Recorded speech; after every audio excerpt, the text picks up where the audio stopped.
How's everyone doing? Good morning, good morning. Thankfully she's asleep. Let's see how long we can make this last.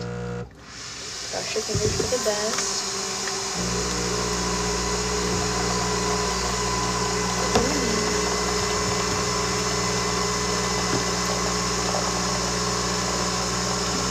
Somebody said her first word last night. She said mama, even though it was for a sad reason. Too heavy nonfiction reads. Ooh, what were they? Do we want to know? Yeah, hopefully all of book club. That would be amazing. Oh my gosh.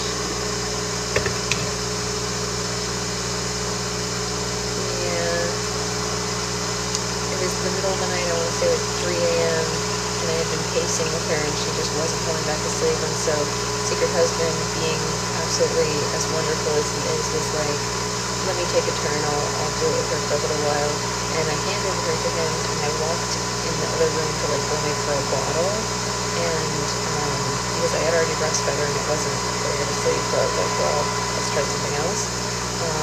And as I turned to walk over, she started crying and she went, mama, and reached up to me.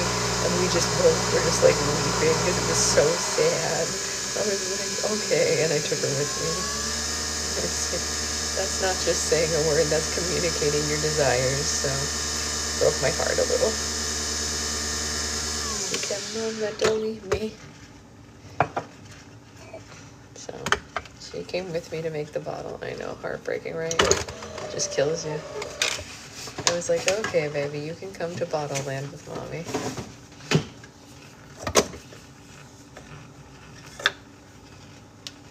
Sweet angel. Because sometimes they just say sounds or whatever, but that was a very clear, like, I'm asking you for something, you know? Communication.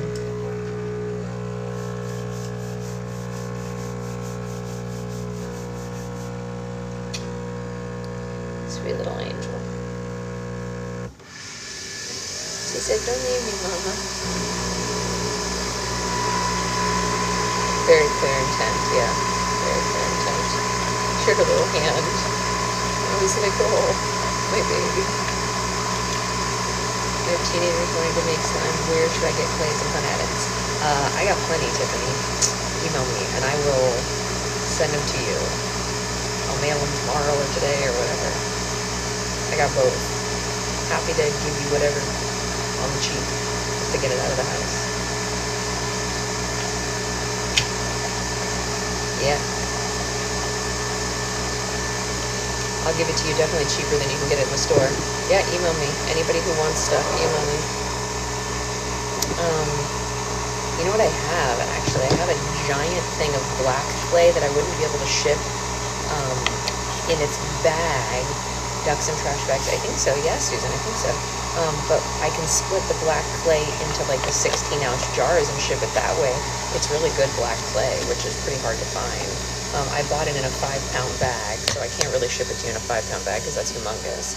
But I can split it up and ship it to people, so multiple people could have some of that. Do you need me to email you, or do you have my supply list already? Oh my God, Amanda, will you email it to me? Unless I thought I already sent you some of it, but whatever I didn't send you, please email me and I'll get it to you right away. That would be great.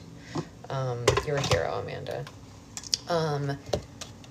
Yes, I've been sorting my AD jar of charms, and it's great.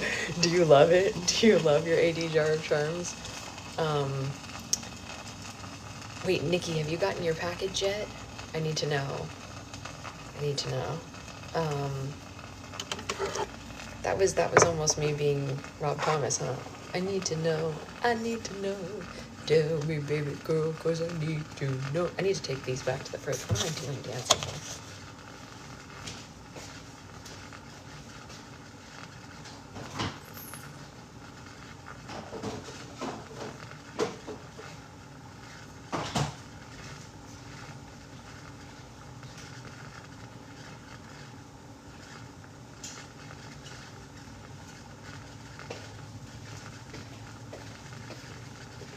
I will sell the black clay in the 16-ounce jars for $2 a pop, plus shipping, of course. Your other package isn't here yet. Okay. I can't wait for you to get it because there's a surprise in there for you, Nikki, due to the issues with me. What do you think of slime shops for parties and DIY? Is their best place for containers? I think slimes are great for parties. There are a lot of good places to get containers. I actually am trying to offload some containers right now, so if anyone is looking to get containers cheaper than you can get them from the container places, I'm trying to get rid of some. I'm gonna sell them for like Daiso or plasticine. It's plasticine clay, yeah. Yeah, it's plasticine clay. I will email you. I'm interested in the black clay. Yeah, super cheap. I just need to get it out of the house, you know? So I'm selling it under my cost. Yeah, everyone email me. Anyone who wants extra containers, I will literally give them to you for like 50 cents plus shipping, which is way cheaper than you'll get them from where I bought them from. Hey, Kristen, it's a little scary, but we're working on it, right? It's a little scary, but we're working on it. My husband thinks I'm crazy. That's really funny. Email sent. I prefer my slime in smaller portions. Could I use some of the containers? Yes, I actually found a box of 4-ounce containers in my closet. So if anyone wants 4-ounce containers, I have those too. I didn't know I still had them. They were at the very back of our hall closet. So I have probably a couple hundred of those also. Those I could sell for even cheaper, because they cost me less, obviously. My mom was stay-at-home mom and stuff makes me always so grateful. Oh yeah, we know that. It's just, you know, it's an adjustment period, of course. My mom was very much not a stay-at-home mom. No, that was not her jam. I loved your videos. We're leaving soon for lunch and then I won't be here long. Oh, the walkathon. I definitely donated to the walkathon. I hope you all did too. Hey Tamara. So yeah, staying through noon, so I'll tell you the drop. Oh good, I hope it's merch and I hope it's beautiful. Because I want a shirt or a onesie. I would take a onesie. What else would I take? Okay, hold on. I have to do this properly. Let me put my coffee down. You guys got a real up close look at my eyebrow just there. She should totally do baby merch. Oh my God, can you imagine? I would love Life of a Baby Girl merch. Hey Isabella, I'm okay. How are you? We did not get very much sleep, but other than that, we are all right. Okay. Yeah. Guys, just so you know, I went to the library yesterday and got a bunch of books for Baby Book Club. Hey Ray. Question, when you make a big batch of slime, do you still only add activator 1 teaspoon at a time? I do not, but if you are new to making slime, I do recommend, sorry, hold on, I'm just fixing the tripod, I apologize about that. So, that's a great question, and Angela, if someone will remind me by commenting on one of my posts, I will do, I didn't even see it, Amanda, you're totally fine. I would have let you in though. I will do a post on the difference between making big batches and making small batches. Definitely not adding 1 teaspoon at a time, but still adding slowly, you know, because overactivating is the #1 issue for new slimers when they're making slime. I've taught a lot of classes and that is the #1 thing that people do. I love that for you, Ray. Will you send pictures? I went there once and it's beautiful. Man, I'm so bad about that with clear. Right.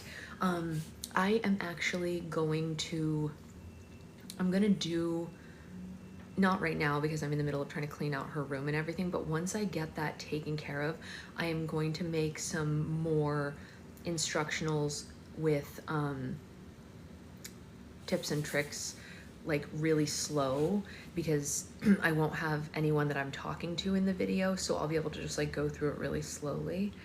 Can you believe the color of her hair right now, you guys? This child was born with my color hair. What are we even talking about? Whose hair is this? She was born with this hair. I mean, like, it's not even close. I joined your YouTube subscription and watching them pretty much all the time. You're like, oh, that's amazing, Angela. There'll be more. There'll be more stuff on there soon. Yes, Nikki, that is #1 goal. Actually, okay, so I will tell you guys the 3 main things that I want to try to do by the end of the year. Let's see what happens, okay? #1, I want to clean out the slime room, get all this stuff sold, and make her a room, of course. Did you see your baby hair comparison a while ago? No, I didn't. I need to see it though. Number 2, I want to finish the audiobook for my book. And number 3, I want to get Slime Guide 2.0 made, and I want it to be on Kindle so that it's easier for people, because the download was causing people real trouble. So I don't know why, it just did. So we're going to, please do, Sloth. So those are my 3 like goals for the end of the year, and Slime Guide 2.0 will have the more difficult slimes in it. But I think, can you make a video recommending supply vendors, please? So I'm actually doing an entire series about that right now, Angela. If you have specific ones that you're looking for, there's a tab on my TikTok here called Slime Supply Breakdown, and you can comment on any of those videos with like which supply you're looking for, and I'm doing one supply at a time and telling everyone where I get them. So far I've gone through, I think, like 4 different things, and I've linked every single one where I used to buy it when I was making slime. I don't make slime anymore, so obviously I'm not buying them anymore, so live your life. But when I did purchase them, where I would get them from. Number 1 times, oh, of course, Brittany, of course. But I do need to fix the house, yeah. If you have like a specific, like I know a lot of people want to know about scents, so we're gonna be talking about scents as I clean those out. And all sorts of stuff like that. So if you have a specific supply you're looking for, yes, the Slimeopedia in my link tree is also good. And I have also, in my link tree, there's also a link called Slime Supplies, and it has links directly to the exact ones that I used of different items as well. But if you are looking for, will the link for the audiobook from Patreon still work? Yes, it will. 100%. I am not changing that ever. But I might make a new one and then email all those people, but it will never stop working for those people. I'll be finishing up everything I need to do before we, yes, oh my gosh, I can't wait to see your whole adventure. Okay, so since she's still asleep, we should read. I would do the same thing, Brittany. I would have done the same thing. I have a picture I need to show you guys. Autumnal nails. Ooh, you'll have to show us a picture. My husband took a picture of me holding her while she slept on me just like this, making my very last batch of slime. And I think that that's gonna be something really cute to put in her like baby book, you know what I mean? Like, you know, memories of, you know, when mommy used to work wearing you, you know, whatever like that. So anyway, it's pretty cute. It's pretty cute. You did a video yesterday, but got busy. That is fair. Someone named Sasha is viewing the book right now. How meta is that? Sasha, if you're there, we're name twins. Hi.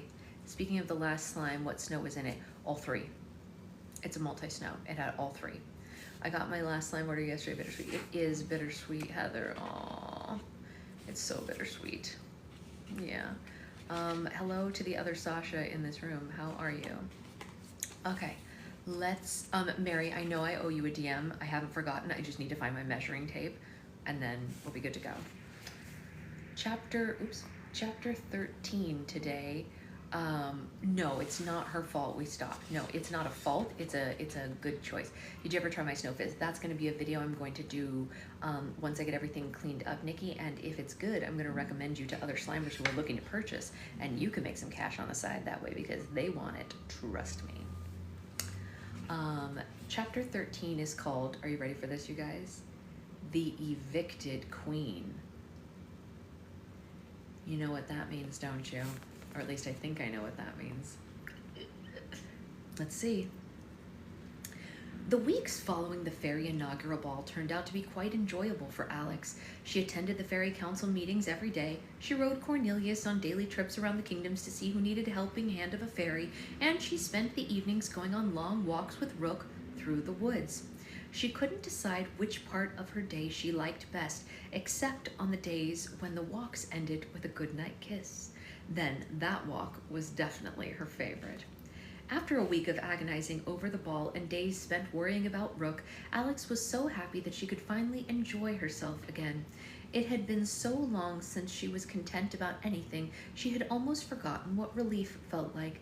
She had been so occupied that she hadn't even thought to ask Connor how his trip to Germany was. However, as enjoyable as her carefree days were, she knew that they were most likely limited, and one afternoon Alex received a letter from Red that proved just that. I figured you didn't do it on purpose, but I hyper-internalized that. Yes. But we're actually going to be very purposeful in how we word it, especially because we want her to have a sibling. So we're going to present it as an opportunity that mommy had to spend all of her time with them. And how fun is that? So what better way to spend my life than having adventures with 2 kiddos? You know, we're going to go on so many adventures. I love an adventure. I've always been an adventure girl. And I think that presenting it that way will probably, they'll be cool with it, you know, I hope anyway. This was one of mommy's adventures, and now we're having a new adventure. That's all. And, you know, I have to show them all my New York adventures. Those had to end too. You know what I mean?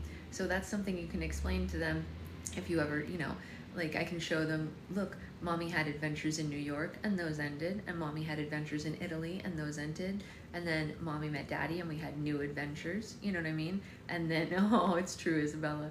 And then we had her and we have even more new adventures. So, yeah, it was a slime adventure. It lasted for some years, and her adventure is gonna last a little longer.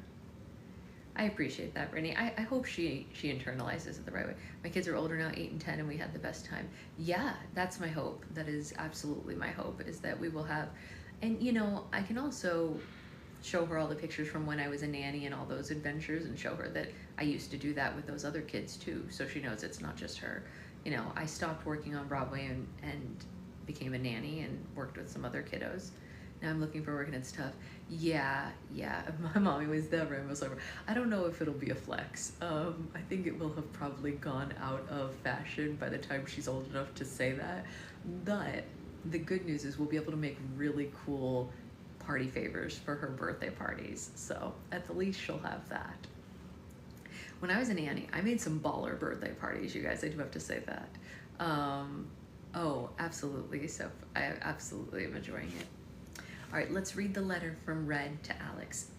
Are you ready? This could be bad news, you guys. I'm just warning you. Dearest Alex, congratulations on graduating fairy school, or whatever it is that you recently accomplished. I'm very proud of you. I'm positive that you'll be a wonderful addition to the League of Fairies, or whatever the thing is that you're a part of now. I'm writing to you because I need a favor. That dreadful Peep woman has struck again. She convinced the House of Progress to organize a debate between us before the polls open tomorrow afternoon. Isn't that like the most barbaric thing you have ever heard of? What kind of kingdom wants to watch their ruler defend herself against a series of vicious personal attacks on her character? Do the words nobility and grace not go hand in hand anymore? Anyway, I was wondering if you weren't too busy with the fairy court, if you wouldn't mind attending the debates in my support. Having a fairy on my side would do a lot for my image, and when the election results come in tomorrow evening and Little Bo Peep loses, you can turn her into a pumpkin, and then we can take turns smashing her with a sledgehammer. Warmest wishes, Her Majesty Queen Red Riding Hood of the Red Riding Hood Kingdom. P.S. Charlie says hello. He's been guiding through me through all of this campaign ridiculousness. I convinced the House of Progress to let him moderate the debate. He hopes to see you there too.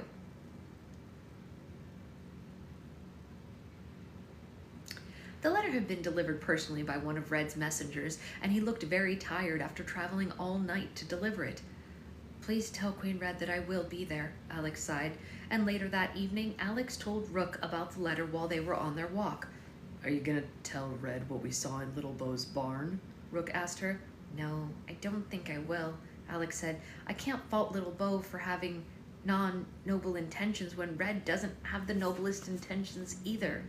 So does that mean I won't be seeing you for our walk tomorrow? Rook asked, making sad puppy dog eyes at her.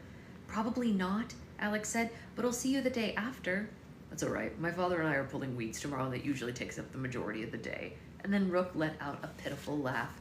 What's so funny? I just compared our days, Rook said.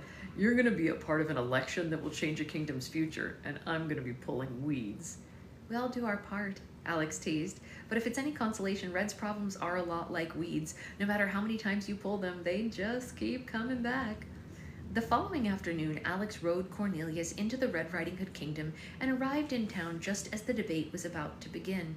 From a distance, it looked like the entire kingdom had been painted red, but when Alex got closer, she realized it wasn't paint the town was covered in. Every shop, home, and tree was covered in Red's campaign posters. The majority of them said, "Vote for Queen Red," and had a sketch of red on them. Others were a bit catchier and said, "Keep the kingdom fed, vote for Queen Red," or "A kingdom this great must be doing something right, a vote for Queen Red." Others completely slandered Little Bo and said, "Don't be a creep, don't vote for the Peep," or more subtly, "Peep loses sheep." Alex tried to find posters in Little Bo's favor, but she couldn't see anything. She was clearly not campaigning as hard as Red, or perhaps all her posters had been covered by Red's. The park in the center of the kingdom was lined with voting booths. 2 podiums were set up on the House of Progress's front steps, where most of the kingdom had gathered on the ground below. The representatives were seated at the bottom of the steps, privileged to have front row seats to the debate. Alex let Cornelius graze in the park and met Froggy at the steps. He paced around nervously, holding a stack of cards in his hand. "Is she ready for this?" Alex asked him. "Well, as ready as she can be. I've been coaching her all week." "I'm sure you're an amazing teacher," Alex said and put a hand on his shoulder. I really love Red, and I do think she is an amazing queen, in her own way," he said. "Her confidence is contagious, and it really is good for the kingdom. Getting others to see it that way, well, that is the challenge." Queen Red and Little Bo emerged from inside the House of Progress and were greeted by warm applause as they walked down the steps to their respective podiums. Red moved a little faster than Little Bo and walked in front of her, taking all the applause for herself. Alex had a seat with the representatives, and Froggy addressed the crowd. "Hello, Hoodians, and welcome to the first electoral debate in the history of the Red Riding Hood Kingdom," Froggy said. "Our candidates will each be given a chance to express why they feel deserving of your votes, and then we will conclude with a debate with questions submitted by the citizens from all around the kingdom. So let's begin." Froggy took his position on the lower steps below the podium, and the debate began. Queen Red was the first to persuade the kingdom to vote for her. "Fellow Hoodians," she declared, "that has such a nice ring to it, don't you think? What will you be called if Little Bo sits on the throne? The Peepers? I bet you would dislike that as much as I would dislike that. I now have to tell you, my opponent is going to spend the next few minutes telling you all that she understands you and that she's one of you and blah, blah, blah. And you know what? She's right." The citizens were shocked to hear Red take this approach. Alex was afraid of what she was going to say. "Little Bo Peep is just like you, and I couldn't be more different from you," Red continued. "But that's how you like your queen. You want your queen to represent you, not be one of you. That's why I was elected when I was a little girl, because I was a young, innocent victim and I symbolized you. And now that our kingdom has become a prosperous nation that you know it to be today, I symbolize that. When other kingdoms think about the Red Riding Hood Kingdom, you want them to think about a leader who carries around a staff and probably does her own cooking and cleaning? No. You want them thinking of a rich and beautiful, fearless queen, and that's what the Red Riding Hood Kingdom is. Thank you."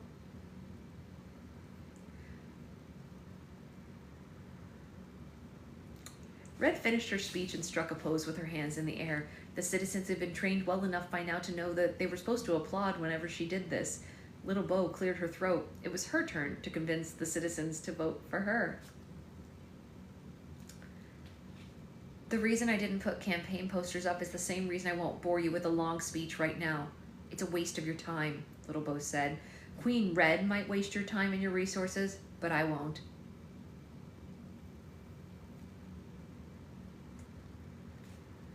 Gotta give it to Little Bo, that's pretty compelling. A quiet whisper broke out through the crowd. Red was appalled by Little Bo's response, and she kept looking into the crowd, expecting someone to say that Little Bo was breaking the rules. Little Bo stayed calm and collected as ever. She definitely wasn't the emotional mess that Alex had seen in the barn a few weeks earlier. Red was desperate to get the crowd back on her side.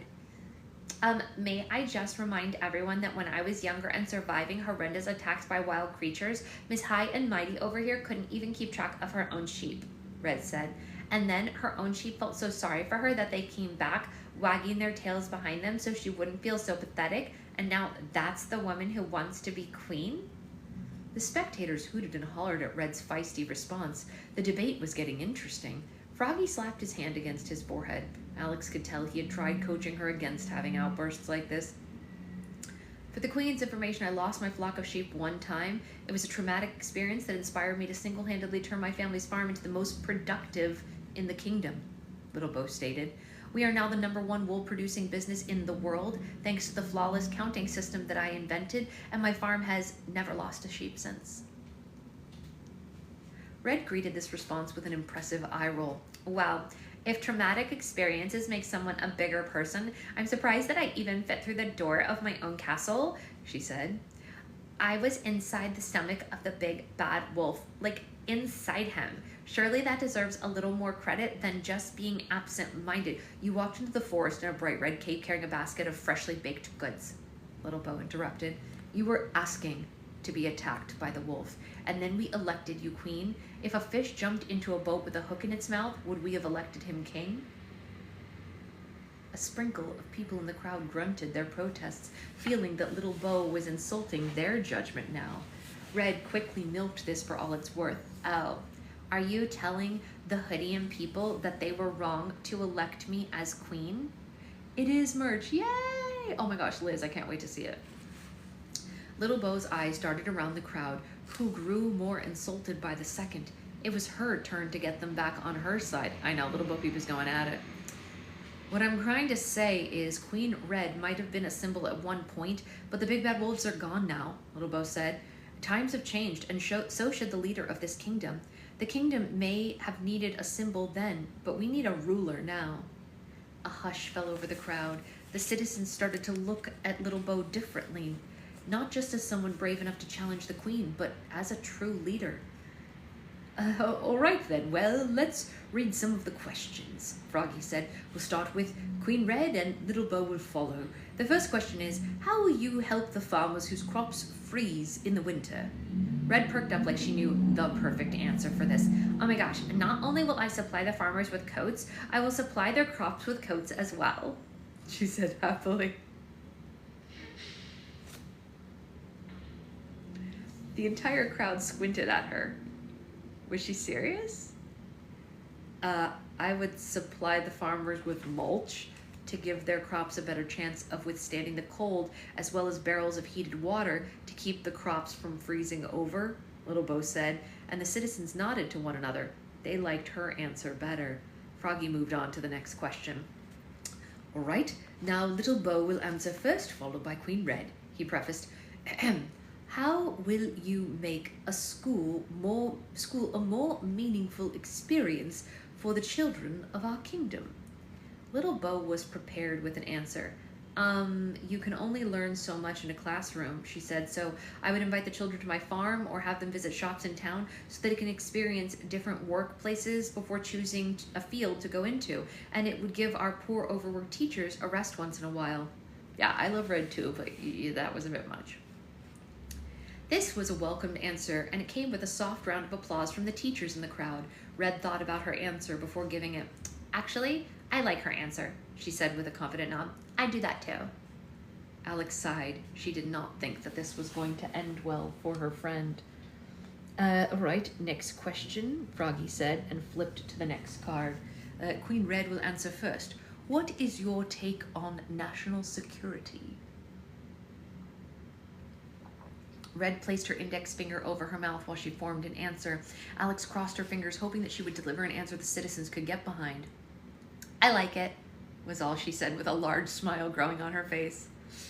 Alex covered her eyes, watching a carriage wreck in front of her.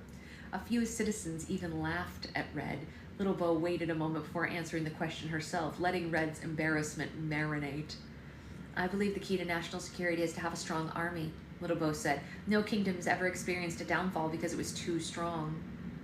The Hoodian citizens started a round of healthy applause for Little Bo. Bo peep, Bo peep, Bo peep, the crowd chanted. Bo peep, Bo peep. Red looked sadly over her citizens. She didn't understand where she had gone wrong. Froggy immediately concluded the debate before it got any worse for her. Well, we would like to thank you all for joining us for this debate, Froggy said. Please cast your vote in one of the many voting booths throughout the park. While the citizens voted for a queen, Alex and Froggy kept Red company in the library of her castle. They were all on pins and needles waiting to hear the election results.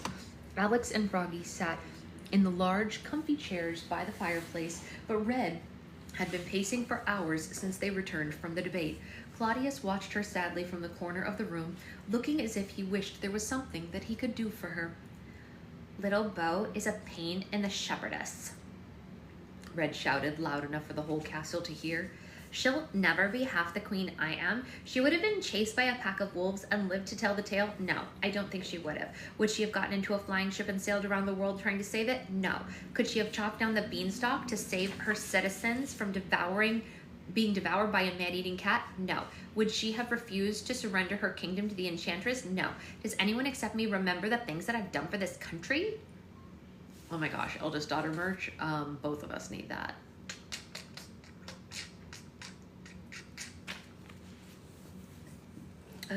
Maybe they do remember it, darling, Froggy said. "You have to be patient and hear what the results are. Don't declare your defeat just yet." "Your people might have more faith in you than you have in them," Alex said. "Just believe in them as much as they've always believed in you." This comforted little Red a little bit. The distance of her pacing shortened, and there was a knock at the door. The third little pig entered the room. Froggy and Alex stood from their seats, and Red stopped pacing altogether. Good evening, Your Majesty," he said. "Have the votes been counted?" Froggy asked. Yes, they have," the third little pig said. The room grew uncomfortably tense. Red didn't know what else to do but laughed. "Oh my god, good," she said, pretending it wasn't a big deal. "All this election business has finally been settled then? Oh my gosh, good. Can we let little Bo Peep know that I'm here to stay?" The third little pig hesitated to respond, and Alex and Froggy knew that this had not gone in her favor. Red was about to hear the worst news of her life. Actually, little Bo Peep has been elected the new queen," the pig said, and Red fell into the closest seat and clutched her chest. Her heart had just been broken into 1,000,000 pieces. I'm sorry," she said, trying to fight tears forming in her eyes. "Can you repeat that?" Little Bo Peep has been elected the new queen, ma'am," the third pig said again. Froggy had a seat next to Red and held her hand tightly. Alex placed a hand on her friend's shoulder. Claudius came and sat by her feet. Even though Red had heard the news twice already, she was still having a difficult time comprehending it. "This isn't possible," Red said, shaking her head. "This is my kingdom. It has my name, after all." Actually, ma'am, the kingdom is going to be renamed," the pig told her regretfully, as if she hadn't heard enough bad news already. "To what?" Alex asked. The Bo Peep Republic." Red forced a laugh again. "Well, that's a ridiculous name," she said, desperately needing to make light of the situation for her own good. "When does little Bo officially take over?" Froggy asked. "In 1 week," the pig said. "She's kindly asked that Red Riding Hood have all of her belongings out of the castle by then." Even Red couldn't hold a stoic face hearing this. She burst into tears and buried her face in Froggy's shoulder. "I'll give you all a moment to yourselves," the pig said, and left the room. Sometimes it was difficult to be around Red when she was happy, but Alex had never expected it would be so painful to watch her be so miserable. Red sobbed for the rest of the evening. Her spirit had been broken, and Alex was afraid it might be impossible to salvage. "But I'm the queen," she cried into Froggy's arms. "I'm the queen." Hi, beautiful angel. You can sleep. I'm sorry, did the queen wake you up? Hi. Are you okay? Yeah, what time is it? Let's see. Oh, you slept a little longer than expected. Wow. Oh, I go back to sleep? Shh, shh, shh, shh, shh, shh, shh, shh. 7 days, 1,000 dresses, 800 pairs of shoes, 500 paintings, 28 statues, and 1 wolf later, and the entire castle had been cleared of any trace of Red Riding Hood. She spent her last moments in the castle alone in her empty bedroom, looking at the bare walls that she had once called home. She was so depressed, all she wore was a simple red dress and a matching overcoat. There was a soft knock on the door, and Froggy peeked inside. "All the carriages are loaded, darling," he said. "It's time for us to go. All right then, Red said, dabbing at her eyes with a handkerchief. She stood up and somberly left the room. She shut the door behind her, not only to her old bedroom, but to her life as the queen. Froggy gave her his arm and escorted her down the grand staircase and through the castle. All the servants lined the walls as she passed. They respectfully bowed to her one final time. Red and Froggy walked outside where a parade of 12 carriages jam-packed with Red's belongings was waiting for them. The carriages were very plain and wooden, much different from the luxurious ones that Red was used to traveling in. Froggy and Claudius climbed into the first carriage and waited for Red. She looked up at the castle and admired the towers and the windows that she had personally designed. She thought about the happy and not so happy memories that she had lived through inside this castle, and said goodbye to it all. The parade of carriages left the Red Riding Hood Kingdom and traveled into the Fairy Kingdom to the Fairy Palace. Alex had invited Red to stay with her for a few days while she figured out what the next step in her life was going to be. I know, it's so sad. She shouldn't have to leave, I agree. Alex had magically shrunk Red's belongings so that she could place them inside a tiny cupboard. Otherwise, they would never have fit in the palace. Alex took Red, Froggy, and Claudius up to the grand balcony of the Fairy Palace, hoping the remarkable view might cheer Red up. I suppose I took things for granted, Red said. She hadn't looked at the view once, and she cast her eyes down to the floor. Just like I expected the sky to always be blue, I kind of expected to always be queen.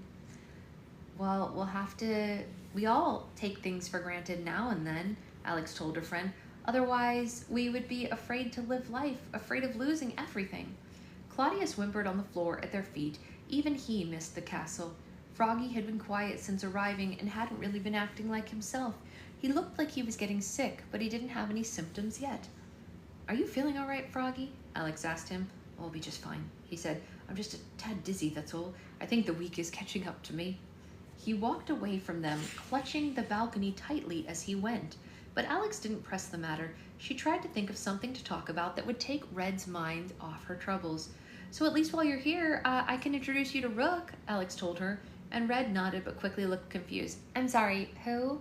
Red asked. Alex sighed.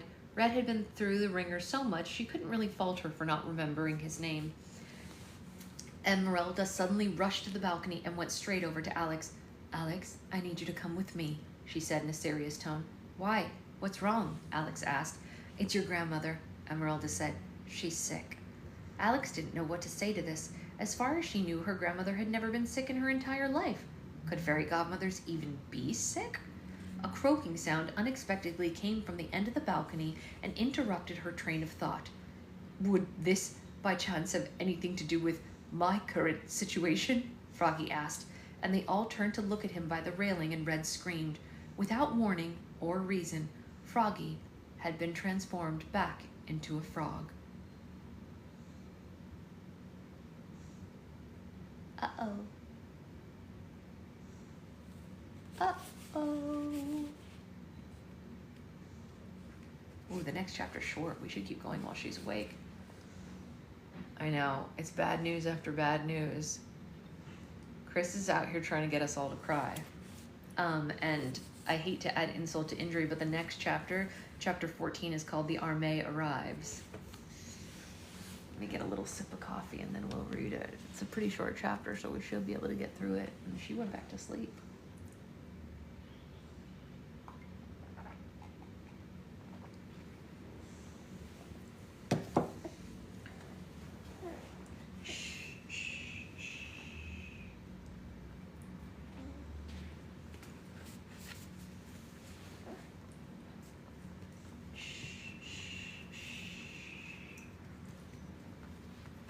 The Armée Arrives. Jeez, Chris could have staggered the bad news a little. Yeah, no, for real. Oh, I got a spam text. They started with hello. Do you guys get these ones where they're like, hey, I'm going to be in your neighborhood. Are you available? It's like, and they use a different name than yours. It's so weird. Like, do they really think I'm going to fall for it when they're like, hey, Bethany, remember me? We met at the Grand Canyon. And you're like, what? Do they expect me to be like, yeah, I'm Bethany? I mean, we do. Sometimes we mess with them and we're like, hey, Yeah, it's me, Bethany, that Grand Canyon. Wow, crazy, huh? I've gotten text messages from myself. That's funny. Are you awake? Do you want to go to the pen for this chapter? It's a good chapter. Hey, are you okay? Are you awake? That's okay. What time is it? Let's see, 9:18. Wow. I get one saying, "Why didn't you come to the gym last night?" That's really funny, Brittany. You're like, the F.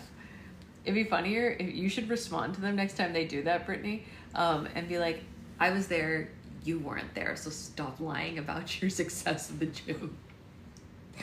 Isn't that funny? Is mommy silly? You're like, I was busy showing my french fries. Should we read this chapter? Do you want to go to your pen? You want to go to baby jail? You want to go to baby jail? Baby jail. Baby jail. Hi. Hi. Yes. Oh, you found mommy's nose? Can you boop mommy's nose? Where's mommy's nose? There's your nose. Boop. Where's mommy's nose? Can you show me mommy's nose? Yeah, that is mommy's nose. Very good. Very good. It doesn't matter if you don't really go. You could lie to them anyway. It's a spam text, Brittany. It doesn't have to be real. I told one woman that I remembered meeting her at the Grand Canyon. I've never been. Yes, the pen. Boop. Where's mommy's nose? No, that's mommy's mouth. Where's mommy's nose? Good, very good. That's nose. That's right. Yeah. Where's your nose? Boop, boop, boop, boop. Mwah. Mwah. She's getting pretty good at that, right? Okay, we're going.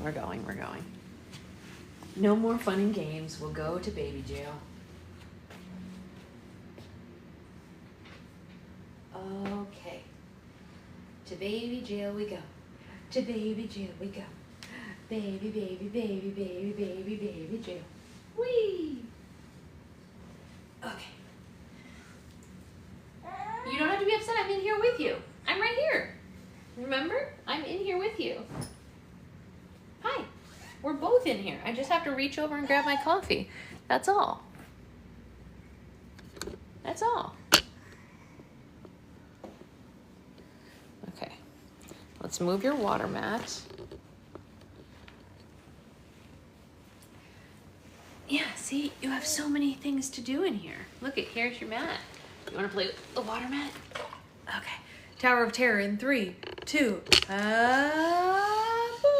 boom. Did you see that? Our friends went on a ride. We walked by the Tower of Terror the other day. We definitely did not go on it. Wait, what are people's thoughts on sending a thank you email after an internal email? I mean, I think it's fine. Oh, interview. Sorry, I was like, what? I think you should. Yeah, definitely. I would. Yeah. The water mat's fun. She likes it. She likes it a lot. Okay, do you want Poppy on the go? Poppy on the go. Poppy on the go? Over here? And this also? That's the thing that I almost broke my shin on yesterday. Yes. Yes. Here. Okay. Let's read chapter 14, page 251 for those who are keeping track for their Goodreads. Also, by the way, if any of you are on Goodreads and you haven't added me, you totally should. I love keeping track of it. Oh, thank you. Thank you, Jillian. Thank you. I always take them off when I'm looking at her because they're for reading only and I don't want to I don't know, when I'm close up on her face, whatever. Okay. Chapter 14.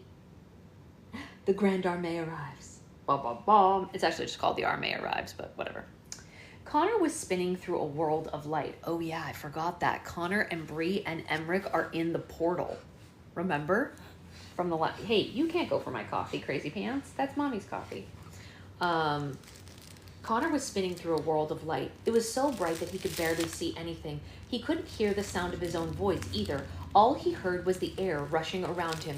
Occasionally, he saw Bree or Emmerich fly past. He reached for them, but he couldn't reach far enough to catch them. He knew that they were in the space between the dimensions. He had been here before when he and his sister traveled through the Land of Stories book 2 years ago, only it seemed to be taking much longer to arrive than it had last time. Connor saw a flash and felt something brush by him as if he were falling through a curtain. The next thing he knew, he was lying on his back and looking up at a hazy night sky. He stayed there for a moment and didn't move, waiting for his senses to catch up with him. There were 2 more flashes nearby, and he felt thuds on the ground. Bree and Emmerich had landed beside him. Connor sat up to check on his friends and saw that they were as discombobulated as he was. "Well, now we know the portal is definitely open," Connor said, and Bree pulled herself up to a seated position. "Is it always this rough getting here?" she said. "No," he said. "I don't know why that was so tough." Emmerich was so dizzy that he could barely speak. "I don't think we're in Hushwashenstog anymore," he said, and his head bobbed up and down. Connor got to his feet and looked at the forest all around them. The trees and their branches stretched wide into the sky, but they were bare of leaves and almost looked dead. It was so foggy that he couldn't see very far into the distance. Bree got to her feet, too. "So, this is it, huh?" she asked. "I mean, a part of it," Connor said, "although I'm not really sure where we are." Emmerich tried to get to his feet, but he kept falling. Connor and Bree dragged him to the closest tree and propped him up against the trunk. "Will one of you please tell me where I am?" Emmerich asked. "And what happened to Neuschwanstein?" "I told you it was cooler than being secret agents," Bree said playfully. "So we're in the fairy tale world, bud," Connor explained. "We accessed a portal that was hidden inside Neuschwanstein." Emmerich looked all around the forest with large, amazed eyes. "The fairy tale world?" he said. "As in Snow White, Sleeping Beauty, Rapunzel?" Yep, they're all here," Connor said. "My grandma and my sister live here too. The portal between the world, this one, and ours had been blocked for a while, but a friend of mine asked me to check and see if it had been reopened, and well, here we are." Emmerich had so many questions, he did not know what to ask first. "Why did your friend ask you to check it?" was the one he chose. To make sure some real bad people couldn't get in," Connor said, and Bree turned her head and looked at the forest all around them. "Oh, you found the wood piggy? Very nice." "Yeah." "Speaking of," Bree said, "if we got through the portal into the fairy tale world, does that mean that the French..." Bright lights abruptly flashed all around them. With each flash, something extremely heavy appeared in midair and crashed to the ground. Bree screamed when she realized that most of those objects were human. Connor was afraid something or someone would fall on them and looked for someplace to take cover. "Hurry, climb the tree," he yelled. They helped Emmerich to his feet, and the 3 of them dashed up the tree, climbing as high as they could. From the treetop, they got a better view of what was happening. It was as if a lightning storm had swept through the forest and was raining cannons, carriages, horses, swords, pointed guns, and soldiers. "It's the army," Connor whispered to his friends. "They're definitely here." The storm of soldiers didn't show any sign of letting up. From the top of the tree, the 3 kids saw flashes in the fog for miles around. Hundreds of men and pieces of equipment rained from the sky and turned into thousands as the storm increased. Many soldiers barely missed being crushed by the carriages or cannons or horses that fell beside them. Eventually, the storm dissipated and the thunderous crashes around the forest came to a stop. The sounds of thousands of men moaning and groaning took its place. The soldiers twisted and turned around on the ground. They were 100 times more discombobulated than Connor, Bree, and Emmerich had been. Most of them held their hands in agony or vomited. They all wore black boots, white pants, and blue jackets. Most of them wore plain hats, while others were decorated with colorful accessories and feathers representing their ranks. They stayed on the ground for a long while without attempting to stand. One man appeared through the fog in the distance. Are you waving at your piggy? Is it Piggy? Here. He's right here. Here's 2 piggies. I don't know where the other pig is. And here's a cupcake instead of a 3rd pig.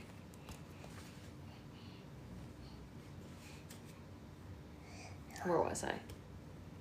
One man appeared through the fog in the distance. He was smaller than an average man, and he wore a curved hat. He gazed at the suffering soldiers with disgust. A musky cologne smell filled the air as he got closer to the tree where Connor, Bree, and Emmerich were hidden. Although Connor and Bree had never seen him before, they were pretty sure this was General Marquis, who Mother Goose had warned them about. The general apparently had a much stronger stomach than the soldiers, and he wasn't affected by the arrival. "Debalt!" he shouted, and the Englishmen on the ground, "Vous êtes un honte pour la France." What did he say? Connor whispered to the others. He said, "Stand up, you're an embarrassment to France," Emmerich translated. You speak French? Connor asked. I can speak German, English, French, and Danish. Wow, Connor was floored. I'm still struggling with English. Bree covered their mouths with her hands. This is not the time to be comparing party tricks, she snapped, and they both stayed quiet. Many of the soldiers stumbled to their feet as their general commanded. Emmerich quietly translated what they were saying for Connor and Bree. Walk it off like men, the general told the nauseated soldiers. This is nothing compared to the battle ahead. Another man appeared in the fog. He was very tall, and he was a broad man with a rounded hat, just like the general's, but it was turned to the side. General Marquis, congratulations, sir. We have arrived, Colonel Baton said. Yes, Colonel, I can see that, the general barked. But there is no use congratulating me until we know exactly where we are. Two other soldiers hurried through the forest to the general and the colonel. They were dragging another man who didn't look like a soldier at all. General Marquis, Colonel Baton, Captain Delange said. We have found someone. This man was walking through the forest when we arrived, Lieutenant Rombard said. They pushed a weak old man onto the ground in front of General Marquis. He looked terrified. He looked around at the soldiers in complete shock. I saw you fall from the sky, he said, trembling. What kind of magic is this? The general had no time for this man's befuddlement. Tell us who you are and we may keep you alive, he said. Tell us where we are and we may keep you alive. What? You're in the Eastern Kingdom, the old man said. Connor locked eyes with Bree. This was good information for them to know, too. And what is here near here, other than the trees? The general asked. The border of the fairy kingdom is to the west of here. Pinocchio prison is closer, just to the east, the old man said. And the general stepped closer to him, intrigued. A prison, you say? He said. Home to what kind of criminals? Hi. Pinocchio prison. How do you feel about that? Yeah. The general I said that already. The worst criminals in all the kingdoms, the old man said, surprised the general did not know. General Marquis's forehead was very smooth then, and the corner of his mouth curled into a sinister smile. Gentlemen, he said to his soldiers, the gods have smiled down on us, and soon we shall have all the fairy tale world in the palm of our hands. Napoleon will be so proud. The soldiers mustered up enough energy to cheer. You're here to take over the world? The old man asked. Who are you people? The general bent low to look the man in the eyes. Unfortunately, you already know too much, he said. Get rid of him. The old man screamed. No, please, I have a family, he pleaded, but it was no use. The general didn't have 1 ounce of mercy to spare. Captain Delange and Lieutenant Rombert dragged the old men into the foggy woods, and his screams echoed through the trees all around them. A moment later, a gunshot was heard, and then the woods were silent. Oh, so sad. So sad. Maybe he was a grandpa. I know. Bree had to cover her mouth to keep from screaming, and Emmerich gazed all around the woods like he had found himself in a nightmare. Yeah, and what else? Hi, beautiful angel. What are you doing with your leg here? This is an interesting position for your leg. Yeah, R.I.P. old guy is right, Naisa. R.I.P. old guy. We didn't even know who he was. Sorry, I didn't mean to hit you guys like that. I was just trying to make her comment show up. Who was he? Who knows? Poor guy. It's not fair. We had to. We saw that. Connor looked at them with a grave expression in his eyes. They had to stay as quiet as possible, or they might be next. Colonel Beton, we need to regroup with our men immediately, the general instructed. Half will stay in the woods and set up camp, and the other half will accompany us to the prison. We strike at dawn. What are we going to do at the prison, sir? Baton asked. Recruiting, the general said. The general said, what is wrong with me? The general said. They walked back through the trees in the direction that they had come from and disappeared into the fog. The other soldiers gathered up their weapons that were scattered around the trees and hitched the horses to the wagons. They followed them into the woods. Connor, Bree, and Emmerich were the only ones left behind in the area. Hi, Standy girl. Wow. Wow, big girl. Are you a big girl? Yeah. Connor gestured to the others to stay quiet as he climbed down the tree. Once he made sure the coast was clear, he signaled for them to join. Oh, the poor old man, Emmerich said with his eyes full of tears. I cannot believe the general would do that to him. I always thought if someone needed help, I could save them like a superhero in movies, but I guess I was wrong. Bree placed a Honey, just one more page. Yeah, do you want this? Rainbow. Bree placed a comforting hand on his shoulder. Connor's mind was racing as he thought about something the general had said. Hey, did you hear what he told the soldiers? Connor asked. He said Napoleon would be so proud.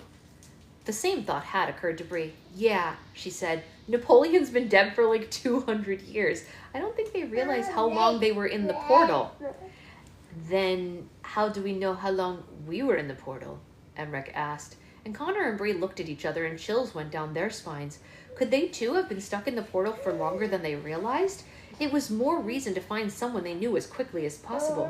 Connor felt so guilty for exposing Bree and Emmerich to this, it almost brought him to tears. He knew that he should get them out of the land of stories as fast as he could. I'm not gonna lie, these guys are really scary, he said. And right now, we need to get to the fairy palace pronto so that I can warn my friends that the army's here. Once we're at the palace, I promise I'll find a way to send you guys back to the other world. Bree and Emmerich both nodded. All right, now follow me. We have to travel west into the fairy kingdom, and we have to move fast. Yikes. Yikes. Honey, the armée has arrived. What do you think of that? Thank you, Brianna. Do you want to tell them a story now that you're awake? What do you want to say? Do you want to say, Mama? Or you're never going to say it again after you said it last night? You want to say, Dada? Do you want to say, book club? She's smiling. She thinks that's funny. Oh, tell her thank you. She does have good timing. Do you have good timing? Do you have good timing? Do you want to stand up? Do you want help? Do you want to hold mommy's thumbs? Ready? 1, 2. Yay! Who's a big girl? She says out of context, Mom. Yeah, that's right. Out of context. Out of context. Sorry. You can't look at the camera. No. Sorry. You are a no camera face. But you can look at Screen Mommy. Do you see Screen Mommy? Wow. Can you say, la, la, la, la, la? You want to do it? You were doing it yesterday. Can you say, ah? Should I block out your face and show them the video from yesterday when you were doing it on the way to the we were going to the library yesterday and she was doing all sorts of things like this, so I recorded it for her dad. Can you say, ma? Ma? You're not saying anything right now, huh? She's going like this.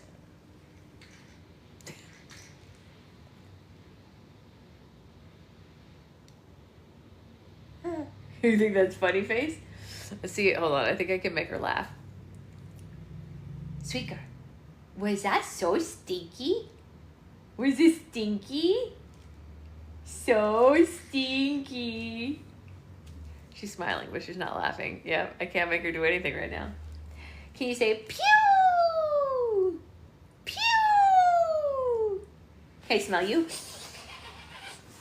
Are you stinky? No, you took a bath. You're not stinky. You're not stinky. No. Pew! Okay, there. That worked. I just have to pretend to smell her. I don't even have to touch her. I just have to go next to her and go... Yeah, she's training me to say the things. That's right. Can you say... Is that funny? Is mommy smelling stuff? What if I smell your hand? Is it stinky? No, it smells good. Is that so silly? Yeah. Stinky means silly. Yes. Stinky baby. Okay, you want to sit down? Okay, can you hold this for mommy? We're going to say goodbye to our friends, okay? Maybe we'll see them later for Baby Book Club with all our new books that we got from the library. Would that be fun? Yeah, yeah, yeah. Yeah, yeah, yeah. Can you hold this for me? 2 hands, please. This requires 2 hands. Well, it doesn't require 2 hands, but Better with two hands, right? Okay, well, we'll see you guys later. We have like 5 or 6 books that we got from the library. So Baby Book Club is, I don't know what time it will be because my aunt is coming over today to help hold her while I clean out the slime room. But we'll see you later. Oh, did I tell you guys that she's getting studied by UCLA tomorrow at the language lab? Isn't that cool? After book club tomorrow, we're going over to UCLA and she's going to be a part of like a baby language study. Like, I don't know what they're going to do, but a bunch of like 8-month-olds, I guess. I don't know. Anyway, she was chosen. So she's going to that tomorrow. Yeah, I'll let you know what it's like. I don't know. Meh.